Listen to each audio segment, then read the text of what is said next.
Kondisi geopolitik yang masih memanas di Timur Tengah telah mengganggu perdagangan pupuk urea global yang harus melintasi Selat Hormuz, termasuk pembatasan ekspor oleh Tiongkok dan Rusia sebagai pemasok terbesar di Asia, menjadikan ketahanan pangan global berada dalam risiko tinggi.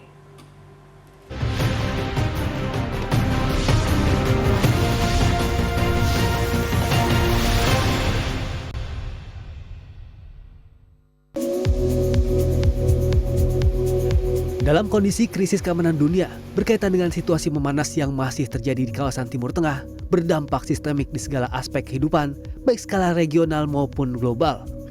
Selain krisis energi yang sudah terjadi di berbagai negara, krisis ketahanan pangan juga menjadi salah satu kekhawatiran karena secara langsung berpengaruh pada distribusi bahan baku, bahan penunjang di sektor pangan atau pertanian, produksi, distribusi produk, termasuk pada akses pangan itu sendiri. 30% atau hampir sepertiga penyaluran pupuk urea didistribusikan melewati Selat Hormuz yang pada akhirnya kondisi pasokan pupuk urea ke seluruh dunia pun mengalami kendala akibat kondisi geopolitik di kawasan tersebut. Hal ini pula yang menjadi salah satu poin utama yang disampaikan oleh Wakil Menteri Pertanian Sudaryono dalam Argus Fertilizer Asia Conference 2026 Rabu pagi di Nusa Dua, Bali.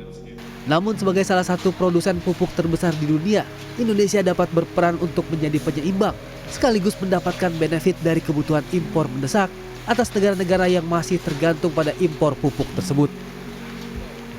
Saat ini Indonesia produksi sekitar 14,5 sampai 15 juta ton setiap tahun, dan kita pakai untuk petani kita.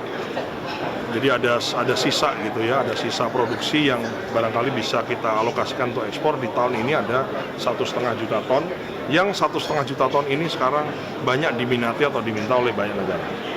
Beberapa negara sudah, mungkin ada 5-6 negara sudah menghubungi saya, menghubungi Pak Rahmat sebagai dirut, berapapun dia bayar.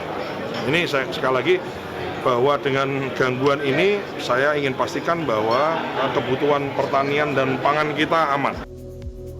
Dalam acara yang sama, juga ditandatangani Southeast Asia Fertilizer Association (SEAFA) atau Asosiasi Produsen Pupuk ASEAN yang dilakukan oleh Pupuk Indonesia, Brunei Fertilizer Industries BFI, dan Petronas Chemicals Group Berhad asal Malaysia.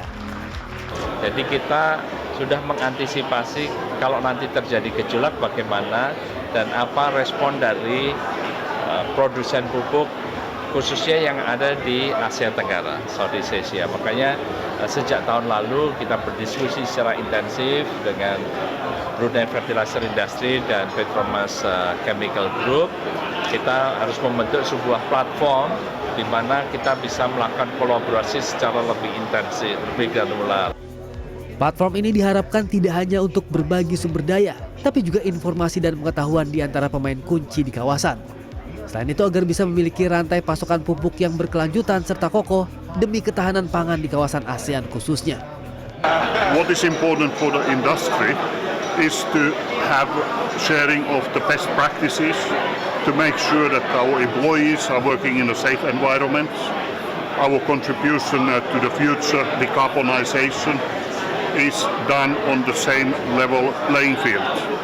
You may imagine that this is a multi-billion investment which would take place whenever we start to talk sustainability again. PT Pupuk Indonesia turut mendukung ketahanan pangan domestik. Selain memodernisasi industri pupuk nasional itu sendiri, juga mendukung pembangunan pertanian Indonesia yang berkelanjutan. Program revitalisasi yang sedang berjalan ditujukan agar memberi kontribusi yang signifikan pada perluasan industri hilir, efisiensi operasional, serta ketahanan pangan nasional untuk jangka panjang.